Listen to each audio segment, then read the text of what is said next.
बिस्मिल्लाहिर्रहमानिर्रहीम। अस्सलाम वालेकुम। आज की बात हमारा के साथ में आप सबको खुशामदीद कहती हूँ। आज मैं आपके सामने एक बहुत most trending topic that is about the आया सोफिया के बारे में डिस्कस करूँगी कि वो सबसे पहले हम उसकी इस्टेब्लिशमेंट के बारे में डिस्कस करेंगे। वो किसने बनाई और उसके बाद फिर जो करंट सिनेरियो है, करंट स्टेटस है उसका, उसके बारे में पॉलिटिकल डिस्कशंस करेंगे। जो आया सोफिया है, ये ग्रीक ऑर्थोडॉक्स कैथेड्रल के तौर पर तामीर की गई इन 537 टू 1204 तक। ये कैथेड्रल चर्च के तौर पर यूज़ की गई, जबकि इसको बेजेंटाइन एम्पायर के शहजादे जस्टिन ने इसको एज ए 10,000 वर्कर्स की मदद से 5.5 साल यानी 5 साल 10 महीने यानी 6 साल की मुद्दत में इसको कंप्लीट किया और इसको as a Greek Orthodox cathedral church के तौर पर यूज़ किया जाता था। अब कैथेड्रल जो चर्च है वहाँ पर असल में ये बाइशॉप के लिए बनाया जाता है, जहाँ पे बाइशॉप बैठता है। सबसे पहले पोप होता है, जिसको हम लोग आजकल अर्तुगरुल ड्रामे में उस्ताद आज़म के तौर पर भी देखते हैं। पोप के बाद जो है वो बाइशॉप होते हैं। जो रोमन एम्पायर की एक रवायत चलती हुई आ रही है, उसमें ये था कि जो आपको एक पोप बनने के लिए बाइशॉप पहले बनना पड़ता है, और बाइशॉप जो है वो जो डिफरेंट कंट्रीज़ हैं और उधर के बड़े चर्च के अंदर वो बैठते हैं। तो ये जो आया सोफिया है, ये असल में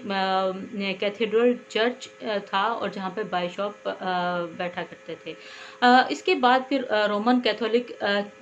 चर्च के तौर पर ये यूज़ हुआ, या जो ग्रीक्स का पीरियड खत्म हुआ तो ये रोमन के लिए as a cathedral Catholic church के तौर पर यूज़ होना शुरू हो गया। इसके बाद फिर ग्रीक ऑर्थोडॉक्स कैथेड्रल 1261 से 1453 तक ये यूज़ होता रहा। लेकिन जब ऑटोमन एम्पायर यानी उस्मानिया सल्तनत ने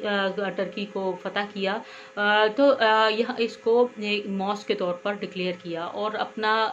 असर और रसूख यानी कि हमने टर्की के ऊपर या कॉन्स्टेंटिनोपल के ऊपर कब्जा कर लिया है, उसको फतह कर लिया है। तो उन्होंने इस फतह की खुशी के लिए इसको आया सोफिया को असल में कन्वर्ट कर दिया इनटू मॉस्क। अब जो आया सोफिया है उसकी इम्पोर्टेंस एक तो ये थी कि वहाँ पे बाइशॉप बैठते थे। दूसरी बात, जब कि ऑटोमन एम्पायर ने वहाँ पर कब्जा किया तो वहाँ के जितने भी पादरी थे, प्रीस्ट थे, वो सारे आके इस चर्च के अंदर आया सोफिया के अंदर जमा हो गए। और आया सोफिया के अंदर वो लोग सोच रहे थे कि जैसे उनको आसमानी ताकत, उसके बाद उनको वहाँ से जाना पड़ा और उनको उसको आया सोफिया को मॉस्क के तौर पर ही यूज़ करते रहे।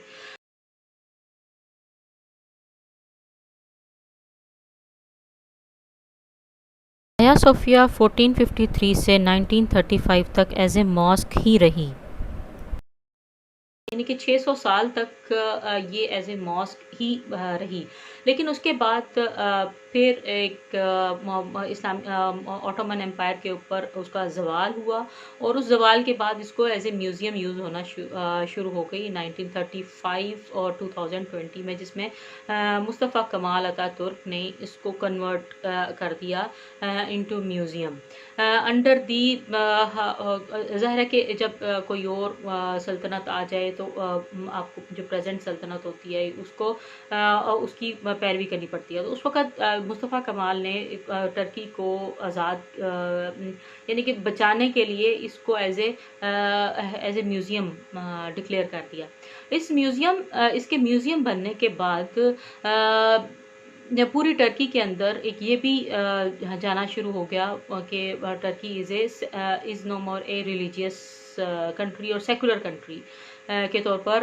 इमर्ज हुआ। सेकुलर कंट्री होने का मतलब यही है कि स्टेट का रिलीजन जो है वो इस्लाम नहीं रहा, और स्टेट का कोई रिलीजन नहीं रहा, और उधर कोई भी रिलीजियस जितने भी हैं उनको पूरी प्रोटेक्शन दी जाती है। अब इस वक्त का जो डिसीजन है जो तैयब उर्दगान की तरफ से, जो कि बड़े फेमस हैं टर्की के अंदर भी, और पूरी मुस्लिम उम्मा के अंदर भी वो बड़े फेमस जाना शुरू हो गए हैं। उन्होंने लास्ट टाइम ये भी कुछ दिन पहले आया सोफिया के अंदर लास्ट जुम्मे को खुतबे में अपनी तिलावत की, और पूरी जो थे जितने भी मुसलमान थे वहाँ पे उनकी प्रेजेंस ने उस इवेंट को एक हिस्टोरिकल इवेंट भी बताया। और वहाँ के इमाम ने भी जो सुल्तान फातिह मोहम्मद की तलवार पकड़कर और ने ऐलान किया और खुतबा किया। तो ये भी एक डिसेसिव मूवमेंट थी जो कि आने वाले दिनों में बड़ी जंगों की और चीज़ों की हमें पेशन गोई कर रही है, प्रिडिक्शंस बता रही हैं। अब जो असल में अगर हम लोग करंट दुनिया के ऊपर भी तवज्जो दें, तो पोप जो कि हैं करंट पोप जो हैं उनकी तरफ से भी बड़ा अफसरदगी का मैसेज आया है कि पोप बड़े अफसरदा हैं, और न्यूयॉर्क टाइम ने भी इसको बड़े अल्फाज में बयान किया है कि इसको ऐसा नहीं होना चाहिए था। लेकिन इस वो पूरी दुनिया के अंदर इसको रिकंसिडर करने का भी तैयब उर्दगान को कहा गया है कि इस डिसीजन को रिकंसिडर करें। लेकिन तैयब उर्दगान ने इस डिसीजन को जस्टिफाई भी किया है, और लोगों को बताया भी है कि जिस तरह से आप ब्लू मॉस्क में जा सकते हैं, आप उसी तरह से आया सोफिया के अंदर दूसरे रिलीजन के लोग भी आ सकते हैं, और उसको उसकी टूरिस्ट की जो अट्रैक्शन है उसमें कमी नहीं आएगी। जो भी टर्की के अंदर एज ए टूरिस्ट आएगा तो वो इसको विज़िट कर सकता है। ज़रूरी नहीं है कि वो मुसलमान नहीं है तो वो उसको विज़िट नहीं कर सकेगा। इसके अलावा बहुत सारे कंट्रीज़ में जिस तरह के इंडिया है और दूसरे कंट्रीज़ हैं, उनको आया सोफिया का डिसीजन इस वजह से गलत भी लगता है, क्योंकि उनको लगता है कि ये रिलीजन कार्ड खेला गया है, क्योंकि उनकी इकोनॉमी के अंदर इस्लाम चल रहा है, और तैयब उर्दगान ने अपनी इकोनॉमी को सेव करने के लिए ये डिसीजन लिया है, ताकि लोगों की अट्रैक्शन बरकरार रखी जाए और लोगों का वादा। लेकिन ये तैयब उर्दगान का 1 साल पुराना डिसीजन है, और इस डिसीजन में जब वो उनके साथ अपनी कौम के साथ वो खिताब कर रहे थे, इस खिताब के दौरान उन्होंने अपनी जो उनकी नेशन थी और लोग थे वहाँ पे जो उनका खिताब सुन रहे थे, उन्होंने इस वक्त डिमांड किया था, अपनी राय का इजहार किया था कि आप अपने आया सोफिया को मस्जिद में दोबारा से कन्वर्ट कर दें। तो तैयब उर्दगान ने उस वक़्त उनसे ये वादा लिया था, उनसे वादा ये किया था कि अगर आप मुझे ब्लू मॉस्क, जो कि पास ही मॉस्क है और उसके अंदर 60,000 नमाजियों की जगह है, अगर आप मुझे उस मॉस्क को भर दो तो मैं आपको आया सोफिया को भी एक मस्जिद के तौर पर इस्टेब्लिश कर दूंगा। क्योंकि ये एक बड़ा डिसीजन था, और ये उनकी कोर्ट की तरफ से ये ऑर्डर्स आए हैं कि उन्होंने इसको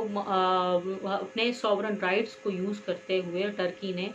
इसको म्यूज़ियम से मॉस्क में कन्वर्ट किया है। कि असल वॉर्स जो हैं वो 3 रिलीजन्स के दरमियान में ही हैं,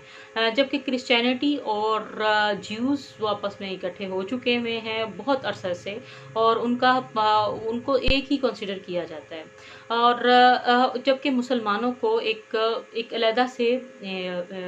सिविलाइजेशन के तौर पर लिया गया है, और दुनिया जो है वो 2 ब्लॉक्स में नेक्स्ट टाइम डिवाइड होती हुई नज़र आ रही है, और डिवाइड होती क्या बल्कि हो गई है। अगर तैयब उर्दगान ने इस किस्म का डिसीजन लिया है और मुसलमान उम्मा को इकट्ठा करने की कोशिश कर रहे हैं, तो ये एक बहुत अच्छा डिसीजन है। लेकिन हमारी फेस के ऊपर सऊदी अरब है, सऊदी अरब जहाँ पे हमारी मुक़द्दस प्लेसेस हैं, हमारे नबी पाक सल्लल्लाहु अलैहि वसल्लम का रोज़ा मुबारक है, और वहाँ पर खाना काबा है। लेकिन उनकी जो हुकूमत है सऊदी शहजादों की हुकूमत है, they are more influenced from the American policies, क्योंकि अमेरिका और उनका एक गठजोड़ है, और जिसके अंदर अमेरिका ने अमेरिका उनको अपनी सर्विसेज प्रोवाइड करता है कि उनको वहाँ से ऑयल निकाल के देगा, उनकी रिफाइनरीज और पूरा जो कब्ज़ा है ऑयल की के ऊपर, तो वो अमेरिका का कब्ज़ा है, जबकि उन्होंने इस इन सर्विस के अगेंस्ट शहजादों की हुकूमत को बरकरार रखने के लिए या उनको प्रोटेक्शन प्रोवाइड करने का वादा किया हुआ है। तो अब इन दोनों का अलायंस है, अमेरिका का और सऊदी अरब का, जिसकी वजह से सऊदी अरब अमेरिका की सारी पॉलिसीज़ को फॉलो करता है, वेस्ट की पॉलिसीज़ को फॉलो करता है। अब अगर हम लोग सऊदी अरब को देखें तो वो बिल्कुल उसकी जो सिविल हैं वो मुस्लिम्स, लेकिन वो मुसलमानों से बिल्कुल ही अलग हैं। लेकिन अगर हम लोग अपने रिलीजन को देखें तो रिलीजन हमें ये डायरेक्ट करता है कि हमें एक मुस्लिम उम्मा के तौर पर, क्योंकि हमारी civilisations based on the values is same, और रिलीजन की बेस के ऊपर हम लोगों को एक कौम के तौर पर ही उभरना है। अगर हम लोग इसके पैरेलल देखें तो पोप जो कि कैथोलिक चर्च के सीनियर होते हैं, उनका भी यही मोटिव है कि पूरी दुनिया के अंदर एक वन वर्ल्ड ऑर्डर लेके आया जाए, एक क्रिश्चियनिटी का जो रिलीजन है, एक वैल्यू स्ट्रक्चर यूनिवर्सल जिसको कहते हैं यूनिवर्सल कल्चर एक लेके आया जाए। एक उनका भी मोटिव नज़र आता है एक तरफ, और जबकि अब अगर हम लोग अपना फेस एक कंसिडर करने लग पड़े तैयब पुख्तगन को, तो वो उनका भी फेस हमारे सामने एज ए लीडर या एक मुस्लिम उम्मा को ज्वाइन करने का नज़र आना शुरू हो जाता है। अगर हम लोग आने वाले वक्तों में देखें तो दुनिया हमें दो बड़े ब्लॉक्स में डिवाइड होती नज़र आ रही है, और उन दो बड़े ब्लॉक्स की वजह से आने वाली जो जंगें हैं वो सारी इसके ऊपर बेस करेंगी। आपको ये भी पता है कि अब जो डिवाइड एंड रूल का जो कॉन्सेप्ट है, ये बहुत देर से वेस्टर्न कल्चर्स के अंदर पाया जाता है। वो डिवाइड करते हैं और उसके बाद उनके ऊपर रूल करते हैं। मुस्लिम उम्मा भी इस वक्त डिवाइडेड है, और डिवाइडेड उन्होंने सबसे पहले सऊदी अरब को जो अरब की जो रियासतें हैं उनको अपने काबू में इसीलिए किया हुआ है, या अपनी सर्विसेज दे के उनको इसीलिए किया हुआ है कि हम उनका वैल्यू सिस्टम और उनकी फाइनेंशियल पोजीशन एक तो पूरी तरह से स्ट्रांग हो सके, क्योंकि सऊदी अरब के जो शहजादे हैं वो अपने ऑयल रिफाइन की रिजर्व्स की वजह से बहुत ज़्यादा अमीर भी हैं। अब फाइनेंशियली वो बिल्कुल भी स्ट्रांग नहीं है अगर वो अमेरिका को सपोर्ट नहीं करते, इसीलिए उनको डिप्लोमेटिक पॉलिसीज़ को अपनाना पड़ता है, और अपना रिलेशंस को ठीक रखने के लिए अपनी हुकूमत को बरकरार रखने के लिए उनको फॉलो करना पड़ता है। लेकिन इस वक्त की अगर हम लोग सिचुएशंस को देखें तो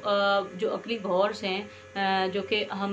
हो सकता है कि हमारी जनरेशन्स के अंदर ही हमें इन वॉर्स का सामना करना पड़े। एक ग़ज़वा हिंद के तौर पर भी हमें अहादीस की सूरत में भी मिलती है, उसकी तरफ भी हमें ये वाली वॉर्स लेकर जाएं जो कि ग़ज़वा हिंद, और हमें एक मुस्लिम उम्मा के तौर पर ही अपने टर्की के भाइयों के साथ अपने आप को मिलाना चाहिए, ना कि सऊदी अरब के शहजादों की तरफ जाना चाहिए। कि ये जो डिसीजन है ये सिर्फ एक वक्त की, एक साल की इकोनॉमिक डाउनफॉल की वजह से नहीं है, या एक रिलीजन कार्ड नहीं है, बल्कि इसकी वजह बेशुमार हैं जो कि 9/11 या इससे पहले से भी चलती आ रही हैं, और हमें आगे वाली वॉर्स जो हैं वो हमें किस तरफ डायरेक्ट कर रही हैं, हमें इस डिसीजन से बड़ी अच्छे तरीके से अंदाज़ा भी